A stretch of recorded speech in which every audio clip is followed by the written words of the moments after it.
the actor.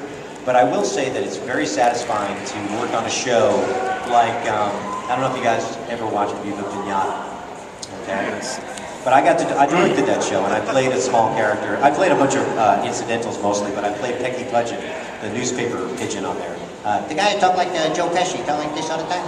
Because, you know, I grew up with guys who talk like that, so it's very easy to do it.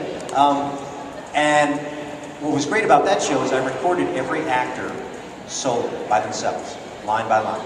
And then I took each actor's performance and I built the show.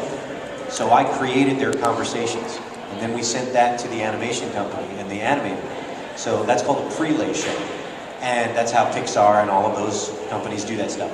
So it was very satisfying to it's like baking a cake. I added all the ingredients and then boom, I got to create that. So as a director or a producer, it's definitely, I think, more satisfying to see the final outcome.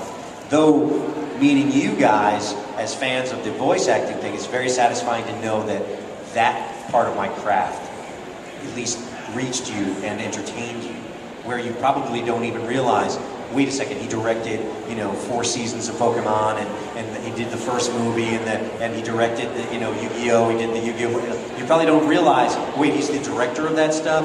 You just probably know me as the voice actor. So it's not as satisfying if you don't know that. How did you get into voice acting? I got into voice acting by chance. I was a singer-songwriter, a musician, long before I was a voice actor. And I also, every summer, I worked at a tennis club. I started as like, I swept the courts and got them ready in the morning, and then I worked my way up to being a teaching pro. I actually played pretty, high up with the A player at the club. And so I did that every summer.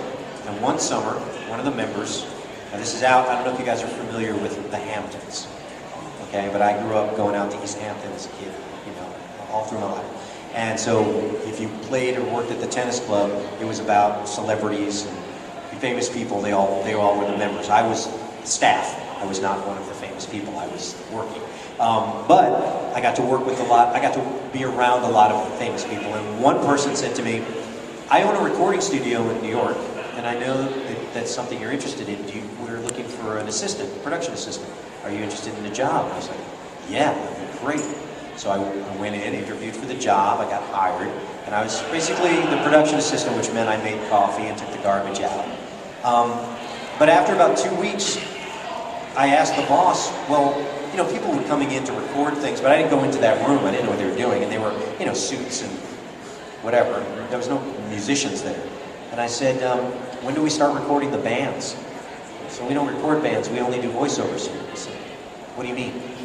Like, commercials, radio commercials, voiceovers for TV. And so for 10 years I worked at the studio. And I went from the coffee guy to the assistant casting director to the casting director to the producer until finally my boss retired to Las Vegas and I ran that studio. I was in charge of the whole studio. So throughout that whole time, I learned the business. And one of my clients said, and I started to do some voiceover commercials there because I was so familiar with it, said, I have a friend that's doing an animation thing and they're looking for young voices. Would you audition? Sure, sounds great. And it was Slayers. And so the long answer to that is, through tennis and the weird social side of that sport, it's the same thing with golf. If you guys are a caddy somewhere, you're going to do more business deals on the golf course than you're going to do in any meeting room. That's just how it works.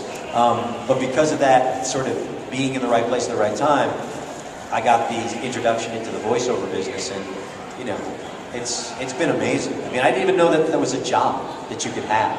I thought that actors did that as a side thing, instead of that you could make that your career. So, there you go. What other questions do you have?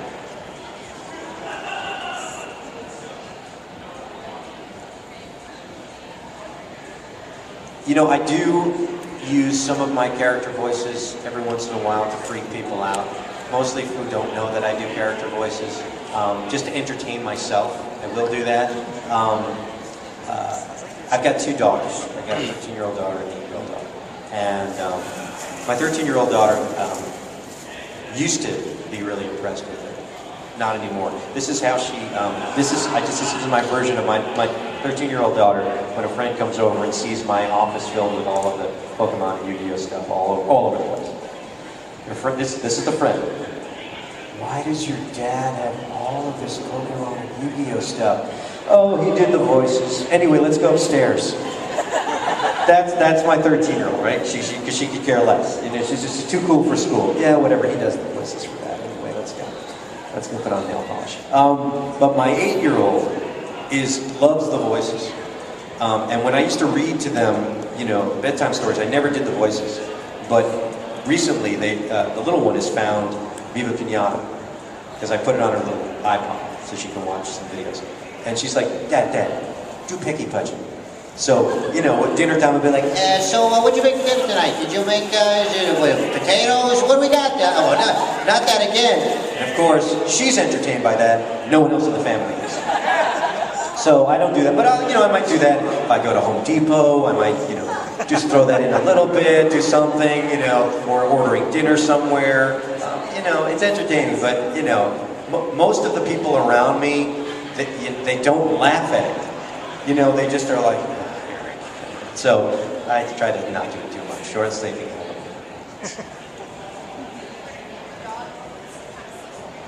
I do have a dog. I've got a big rescue mutt. I do a lot of work with Happy Tails Humane down in Franklin, which is an animal shelter, and we rescued this. He's part chow, part pit, part lab. He's all black. He's about 68 pounds, and he'll lick you to death. I mean, he's the sweetest dog in the world, but he's not very bright. So I make him talk like this a lot. I'm like, hey Dad, want to go play soccer in the back? He's got a little lisp. I'm like, come on, rub my belly. So that's how I talk. But I will say this, when I lived in New York, okay, born and raised in New York, so when I lived in New York, and walking down the street, a lot of people walking dogs. And no matter what, I'd be the guy who, if a dog was coming towards me, I'd use the voice that I think that they had to say hello to them. I'd be like, well, aren't we a little scrappy guy? How you doing? And then people are like, that guy's crazy. Like, oh, hey, I'm just gonna go to the park and get something. You have to use the voice, right? All the time. I don't know, that's what I do. It's a little crazy, but that's something that I do.